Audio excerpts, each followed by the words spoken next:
Praise the lord. ಯೇಸು ಕ್ರಿಸ್ತನ ನಾಮದಲ್ಲಿ ಎಲ್ಲರಿಗೂ ನಾನು ವಂದನೆಗಳನ್ನು ತಿಳಿಸೋನಾಗಿದ್ದೇನೆ. ರನ್ ಟು ಕ್ರೈಸ್ಟ್ ರಿವೆಲ್ ಮಿನಿಸ್ಟ್ರಿ ಮುಖಾಂತರವಾಗಿ ಬರುವಂತಹ ಎಲ್ಲ ಆತ್ಮಿಕ ಸಂದೇಶಗಳನ್ನು ನೋಡಿ ನೀವು ಪ್ರಾರ್ಥನೆ ಮಾಡುತ್ತಿದ್ದಾರೆ ಎಂಬುದಾಗಿ ನೆನೆಸೋನಾಗಿದ್ದೇನೆ. ಇದರಲ್ಲಿ ಬರುವಂಥ ಎಲ್ಲ ಆತ್ಮಿಕ ಸಂದೇಶಗಳನ್ನು ನೋಡಿ ಮತ್ತು ಸಬ್ಸ್ಕ್ರೈಬ್ ಮಾಡುವ ಮುಖಾಂತರವಾಗಿ ಮತ್ತು ಅನೇಕ ಜನರಿಗೆ ಇದನ್ನು ಶೇರ್ ಮಾಡೋದ್ರ ಮುಖಾಂತರವಾಗಿ ಈ ಸೇವೆಯನ್ನು ಪ್ರೋತ್ಸಾಹಿಸಿ. ಕರ್ತನ ನಿಮ್ಮೆಲ್ಲರನ್ನ ಆಶೀರ್ವಾದ ಮಾಡಲಿ. ನಾವೆಲ್ಲರೂ ನಿಮಗಾಗಿ ಪ್ರಾರ್ಥಿಸುವರಾಗಿದ್ದೇವೆ. ಪ್ರಿಯ ದೇವಜನರೇ, ಈ ದಿನದ ದೇವರ ವಾಕ್ಯ ಯೋವೇಲನ ಗ್ರಂಥ 2ನೇ ಅಧ್ಯಾಯ 12-13 ವಚನಗಳನ್ನು ನೋಡುವಾಗ ವಾಕ್ಯ ನಮ್ಮನ್ನ ಈ ರೀತಿಯಾಗಿ ಮಾತನಾಡುತ್ತೆ.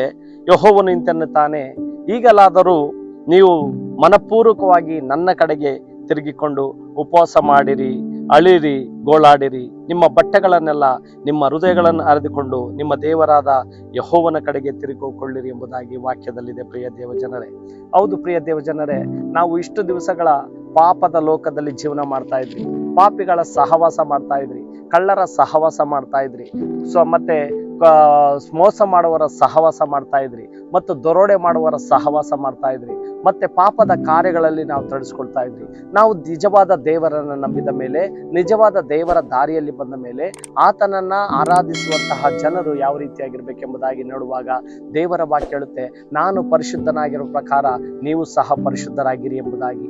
ನಾವು ಪರಿಶುದ್ಧರಾಗಿರ್ಬೇಕಾದ್ರೆ ಏನ್ ಮಾಡ್ಬೇಕೆಂಬುದಾಗಿ ನೋಡುವಾಗ ಇಲ್ಲಿ ಹೇಳುತ್ತೆ, ಈಗಲಾದರೂ ನೀವು ಮನಪೂರ್ವಕವಾಗಿ ನನ್ನ ಕಡೆಗೆ ತಿರುಗಿಕೊಳ್ಳಿರಿ ಎಂಬುದಾಗಿ ಕರ್ತನಾದಂತಹ ಯೇಸು ಸ್ವಾಮಿ ಹೇಳ್ತಾ ಇದ್ದಾರೆ. ಹೌದು, ನಾವು ಇಷ್ಟು ದಿವಸ ಪಾಪದ ಮಾರ್ಗದಲ್ಲಿ ಜೀವಿಸುವಾಗ ನಮ್ಮನ್ನ ಯಾರು ತಡೆಯಲಿಲ್ಲ, ನಾವು ಮೋಸ ಮಾಡುವಾಗ ನಮ್ಮನ್ನ ಯಾರು ತಡೆಯಲಿಲ್ಲ, ಮತ್ತೆ ನಾವು ಕಳ್ಳತನ ಮಾಡುವಾಗ ನಮ್ಮನ್ನ ಯಾರು ತಡೆಯಲಿಲ್ಲ. ಆದರೆ ದೇವರ ವಾಕ್ಯ ನಮ್ಮನ್ನ ಒಂದು ವಾಕ್ಯದ ಮುಖಾಂತರವಾಗಿ ನಮ್ಮನ್ನ ಬದಲಾವಣೆ ಮಾಡಲು ಆ ವಾಕ್ಯಕ್ಕೆ ಅಷ್ಟೊಂದು ಶಕ್ತಿ ಇದೆ, ದೇವರ ವಾಕ್ಯಕ್ಕೆ ಅಷ್ಟೊಂದು ಬಲ ಇದೆ, ದೇವರ ವಾಕ್ಯಕ್ಕೆ ಅಷ್ಟೊಂದು ಪವರ್ ಇದೆ ಎಂಬುದಾಗಿ ಹೇಳಲು ನಾನು ಇಚ್ಛಿಸುತ್ತೇನೆ. ಪ್ರಿಯ ದೇವಜನರೇ, ಹೌದು, ದೇವರ ವಾಕ್ಯ ಹೇಳುತ್ತೆ, ಇಷ್ಟು ದಿವಸ ನೀವು ಮೋಸ ಮಾಡಿದ್ದಾಯ್ತು, ಇಷ್ಟು ದಿವಸ ನೀವು ಸುಳ್ಳು ಹೇಳಿದ್ದಾಯ್ತು, ಇಷ್ಟು ದಿವಸ ನೀವು ವಂಚನೆ ಮಾಡಿದ್ದಾಯ್ತು, ಇಷ್ಟು ದಿವಸ ನಿಮ್ಮ ಇಷ್ಟ ಬಂದ ಹಾಗೆ ನೀವು ಜೀವನ ಮಾಡಿದ್ದೀರಿ. ಪ್ರಿಯ ದೇವಜನರೇ, ಆದರೆ ಈಗಲಾದರೂ ನೀವು ನನ್ನ ಮನಪೂರ್ವಕವಾಗಿ ನನ್ನ ಕಡೆಗೆ ತಿರುಗಿಕೊಳ್ಳಿರಿ ಎಂಬುದಾಗಿ ವಾಕ್ಯದಲ್ಲಿ ಹೇಳಿದೆ. ನಾವು ಮನಸ್ಫೂರ್ತಿಯಾಗಿ ದೇವರ ಕಡೆಗೆ ತಿರುಗಿಕೊಂಡಾಗ ನಾವು ಮಾಡಿದಂತ ಪಾಪಗಳನ್ನ ದೇವರು ಕ್ಷಮಿಸಲು ಶಕ್ತನಾಗಿದ್ದಾನೆ. ಹೌದು, ನಾವು ಎಷ್ಟೇ ಪಾಪಗಳು ಮಾಡಿದ್ರು ಸಹ ಆತನು ನಮ್ಮ ಪಾಪಗಳು ಕಡುಕೆಂಪಾಗಿದ್ದರೂ ಆತನು ಹಿಮದ ಹಾಗೆ ಬೆಳ್ಳಗೆ ಮಾಡುವಂತಹ ದೇವರು ನಮ್ಮ ದೇವರಾಗಿದ್ದಾನೆ. ನಮ್ಮ ಪಾಪಗಳು ಪೂರ್ವದಿಂದ ಪಶ್ಚಿಮಕ್ಕೂ ಎಷ್ಟು ದೂರವೋ ಅಷ್ಟು ದೂರ ಆತನು ಹಾಕಿದ್ದಾನೆ. ಆದರೆ ಇಲ್ಲಿ ನಮ್ಮ ಪಾಪಗಳನ್ನ ಬಿಟ್ಟು ನಮ್ಮನ್ನ ನಾವು ಅರಿಕೆ ಮಾಡಿಕೊಂಡು ದೇವರ ಸನ್ನಿಧಿಯಲ್ಲಿ ಬರಬೇಕು, ನಾವು ಪಶ್ಚಾತ್ತಾಪ ಪಡಬೇಕು. ಯಾವ ರೀತಿಯಾಗಿ ಬರಬೇಕೆಂಬುದಾಗಿ ನೋಡುವಾಗ ಮನಪೂರ್ವಕವಾಗಿ ತಿರುಗಿಕೊಳ್ಳಿರಿ ಎಂಬುದಾಗಿ. ನಾವು ಅರ್ಧಂಬರ್ಧ ನಾವು ಮನಸ್ಸಿಂದ ಬರ್ತೀರಿ, ನಮ್ಗೆ ಒಳ್ಳೇದಾಗಬೇಕಾದ್ರೆ ದೇವರ ಹತ್ರ ಬರ್ತೀರಿ, ಆ ಒಳ್ಳೇದಾಗೋವರೆಗೂ ಮಾತ್ರ ನಾವು ದೇವರನ್ನ ಸ್ವಾಮಿ ಸ್ವಾಮಿ ಎಂಬುದಾಗಿ ಕರೀತಾ ಇರ್ತೀರಿ.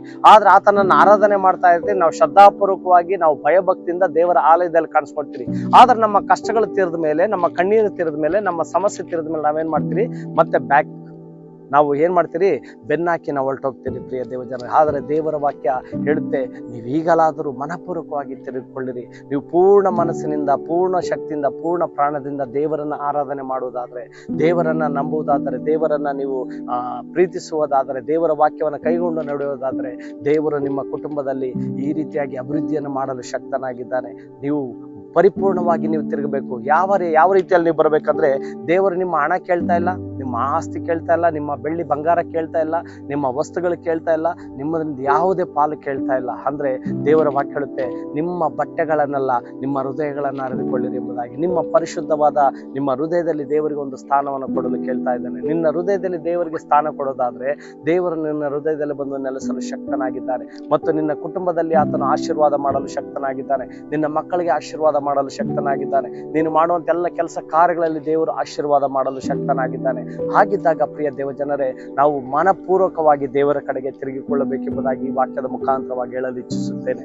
ನಾವು ಮನಪೂರ್ವಕವಾಗಿ ಪೂರ್ಣ ಮನಸ್ಸಿನಿಂದ, ಪೂರ್ಣ ಪ್ರಾಣದಿಂದ ನಾವು ದೇವರ ಕಡೆಗೆ ತಿರುಗಿಕೊಂಡು ನಾವು ದೇವರನ್ನ ಪ್ರಾರ್ಥಿಸುವುದಾದರೆ ನಮ್ಮೆಲ್ಲ ಕಷ್ಟಗಳನ್ನ ಪರಿಹಾರ ಮಾಡಲು ದೇವರಿಗೆ ಅಸಾಧ್ಯವಾದಂತ ಒಂದಿಲ್ಲ. ದೇವರು ಸಾಧ್ಯ ಇದೆ, ದೇವರು ಬಿಡುಗಡೆ ಮಾಡ್ತಾನೆ.